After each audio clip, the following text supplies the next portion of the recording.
Olá, bom dia, irmãos. Como está você depois dessa noite agradável, um pouco mais fria? Segundo os termômetros do aplicativo que eu uso aqui, hoje de madrugada fez 17 graus. Olha só, nós estamos no outono e as noites já estão ficando mais frias. Estamos fazendo mais uma transmissão da Igreja Presbiteriana de Vila Nova para a devocional de abertura da nossa escola dominical online. Eu preparei para esse nosso primeiro momento de meditação o Salmo, capítulo 16, o versículo 2. Eu vou ler o versículo 1 e o versículo 2 e vamos meditar somente no verso 2 por alguns minutos. Só lembrando aos irmãos da igreja que nós estamos meditando no Salmo 16, versículo por versículo, porque estamos escrevendo um pequeno livreto que depois será publicado e colocado naquele presente que nós damos aos nossos visitantes pela primeira vez na escola dominical. Então, participe com a gente para que você tenha em primeira mão essas devocionais que nós vamos depois presentear os visitantes da igreja. O Salmo 16, versículo 1 e versículo 2, abra a sua Bíblia, acesse a sua Bíblia. Não esqueça de dar um like aí na apresentação, se você gostar. Faça um comentário. Você que está assistindo e quiser participar pelo chat, coloca um joinha aí, um alô, um bom dia, para que a gente tenha uma noção de quem está e a gente tenha um pouco mais de interação nas nossas transmissões. Salmo 16, versículo 1 e 2, é um hino de Davi. Guarda-me, ó Deus, porque em ti me refugio.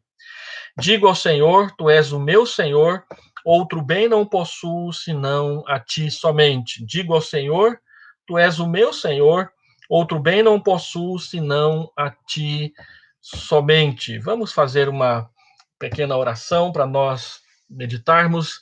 Deus, nós queremos te louvar nessa manhã, agradecidos pelo descanso da noite, agradecidos pela tua proteção, pelo teu cuidado sobre as nossas vidas.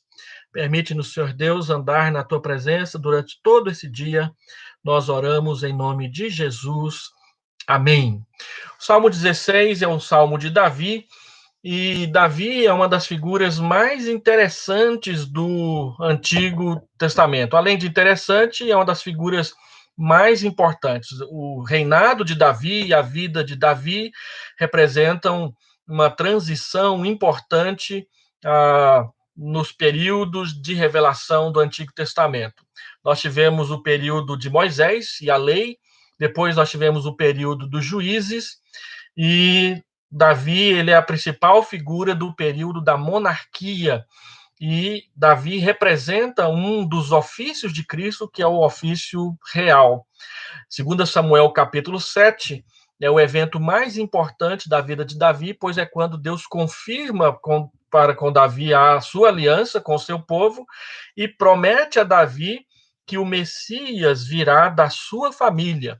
Então, Davi é uma pessoa, uma figura muito importante, também muito interessante do Antigo Testamento. Davi era um homem de guerras, ele era um soldado, ele foi um general militar, e quando ele pediu a Deus para construir o templo, Deus disse que não permitiria, porque ele era um homem de sangue, que essa tarefa seria do seu filho. Davi estava acostumado, por causa disso, com a rudeza e com a dificuldade. Era um homem que sabia do quão era terrível um campo de batalha e ter a sua vida em risco pelo perigo que vem sobre a sua vida pessoal e particular. Às vezes eu assisto aqueles filmes de idade antiga, de idade média, quando os soldados se aproximavam dos castelos e tinha aquela saraivada de flechas sobre os soldados. Como que você sabe que você não será atingido por 1.000, 2.000, 3.000 flechas vindo na sua direção? Somente a graça, o cuidado, a proteção, a misericórdia de Deus para dar a um homem a segurança. Quem ia para a guerra não sabia se voltava de jeito nenhum. E Davi era um homem que estava plenamente consciente disso. Ele sabia muito bem o que era ter a vida em perigo todos os dias na época de guerras. Isso é um recado reconfortante para nós que vivemos num período de pandemia, de epidemia, porque não sabemos se vamos sair na rua e voltaremos infectados para casa ou coisas desse tipo. Hoje nós temos que usar máscaras, luvas de borracha na hora que você vai manusear coisas no supermercado, porque você não sabe se a pessoa que passou por ali antes de você e pegou no tomate, pegou na maçã, pegou na banana, pegou na batata, estava contaminada e deixou ali vírus para você levar para sua casa. Davi tinha uma consciência de perigo muito maior do que essa, porque não era simplesmente uma doença, mas era o perigo de uma flecha, de uma espada, de uma lança, de um inimigo vir sobre ele e ele não voltar para casa naquele dia. Além disso, ele foi perseguido, teve a sua cabeça a prêmio e chegou a planejar uma das tramas pecaminosas mais cruéis da Bíblia, que foi o caso do seu adultério com Batseba e a consequente morte de Urias, um dos seus melhores soldados, que era esposo dela.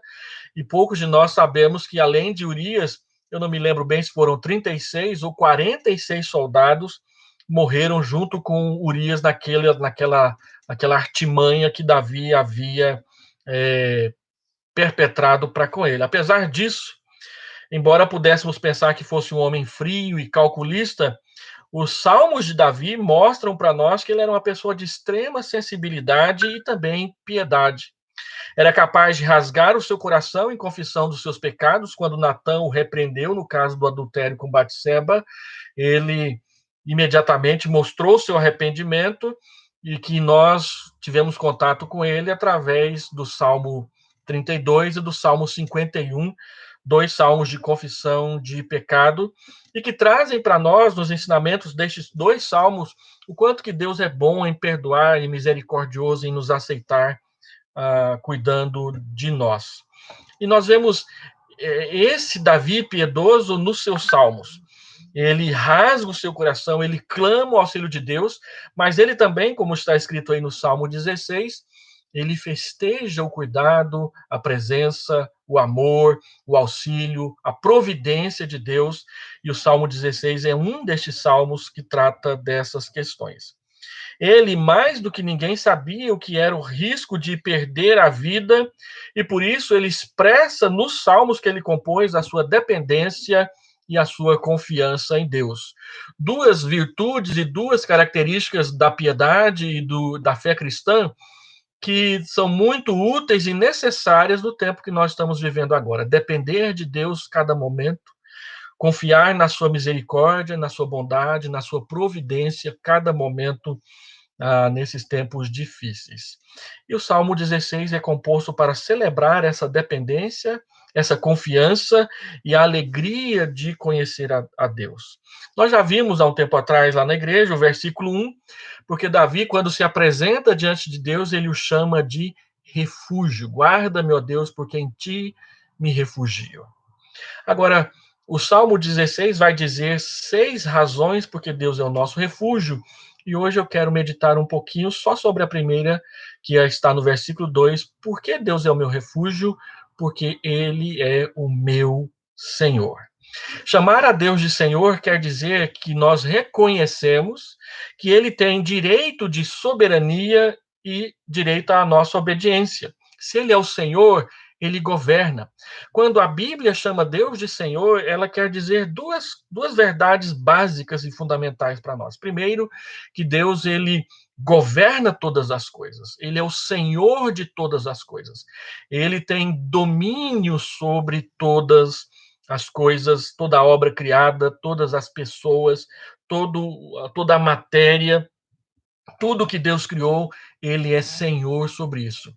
Há um autor, Abraham Kuyper, que diz que não há nada sobre a terra pelo qual Deus não possa dizer é meu. Tudo é Deus, tudo é de Deus. Se ele é o Senhor, tudo pertence a ele. Ele não é simplesmente aquele que governa, mas ele governa exatamente porque ele é o dono. Ele é o criador, e como criador, ele é o sustentador, E como sustentador, ele tem todo o direito de mandar e desmandar, de fazer e desfazer, porque toda a vida, toda a existência, toda a matéria, tudo que está ao nosso redor é obra dele, foi ele quem fez. Ele tem o direito de obediência e de governo sobre todas as coisas.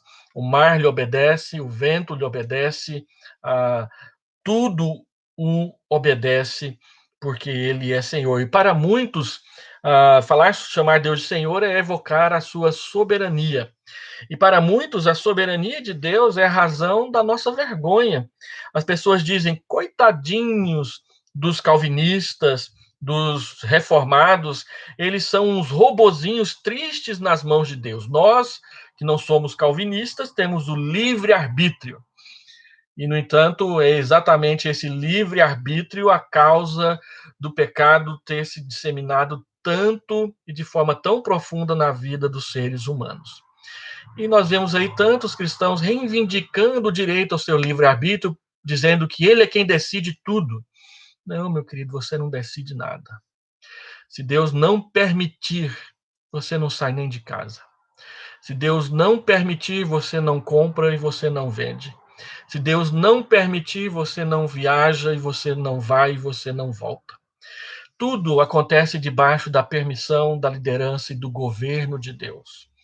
A nossa livre agência, ela sempre acontece debaixo da soberania real de um Deus que não abriu mão de governar a sua criação.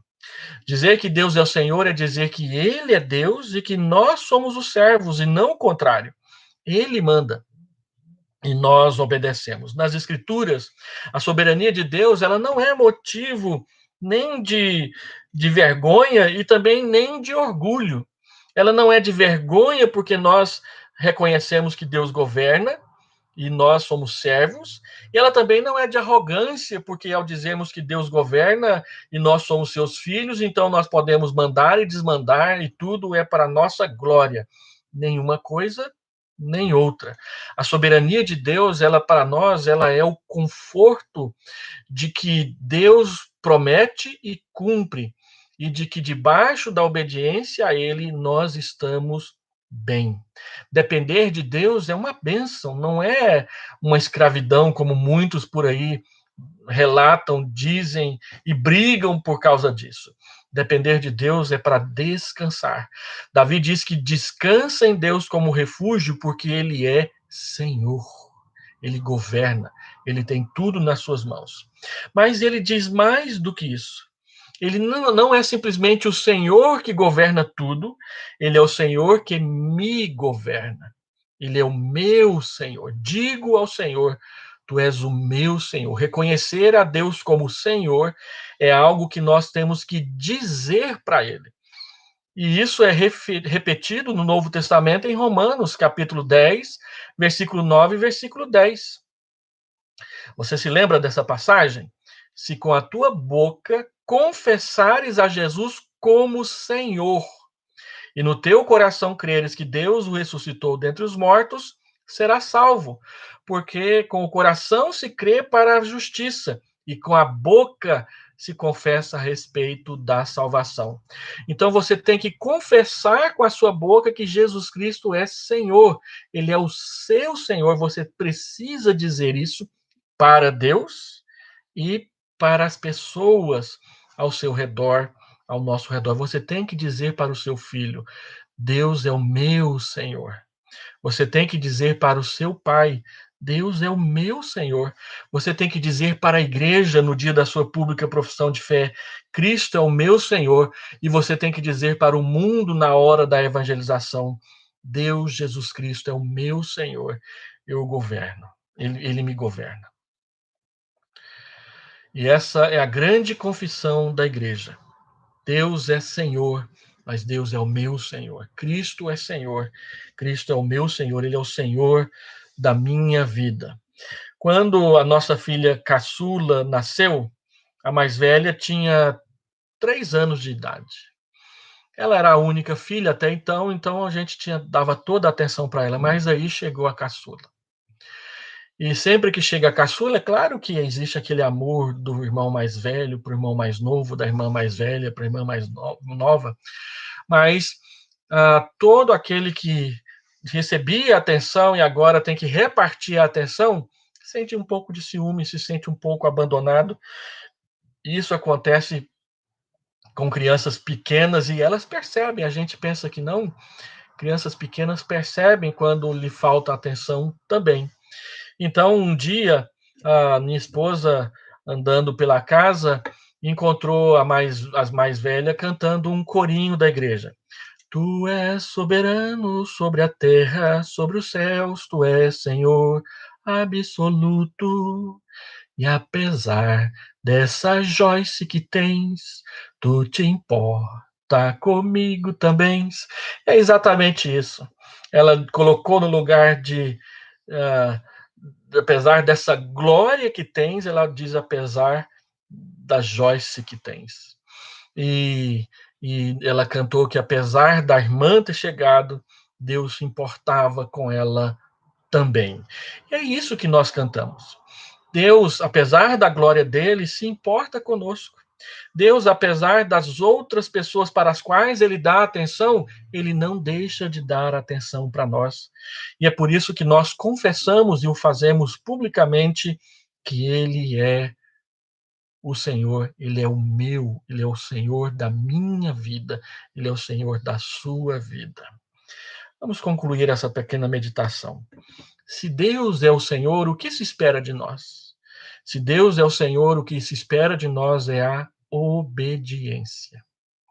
Obedecer àquele que governa, obedecer àquele que nos governa. Por isso, entenda nessa manhã de domingo e confesse novamente para a sua família que Cristo governa a sua alma, governa o seu ser, governa a sua vida.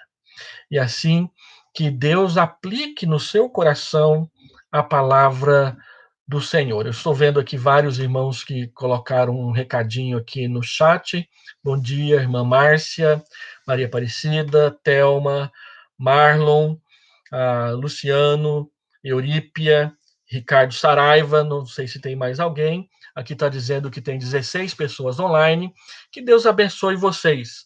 Esse vídeo vai ficar gravado no YouTube. Esperamos que mais irmãos possam ouvir a palavra, meditar nesse manhã de domingo e adorar ao Senhor. Vamos orar? Pai, eu quero louvar o teu nome por tua graça fiel. Bendito seja o teu nome. Nós queremos confessar diante do Senhor aqui na internet que Jesus Cristo é o Senhor de todas as coisas e Ele é o nosso Senhor a quem nós queremos aprender cada dia a obedecer com mais sinceridade e debaixo da plena verdade do teu Evangelho. Abençoa-nos, dá-nos um domingo de paz na sua presença. Nós oramos em nome de Jesus. Deus abençoe a todos. Eu vou encerrar essa transmissão. Daqui a pouco eu começo uma nova, às 9h45, para a classe de Fundamentos da Fé. Se você quiser assistir, é nosso convidado. Deus o abençoe. Fique na paz.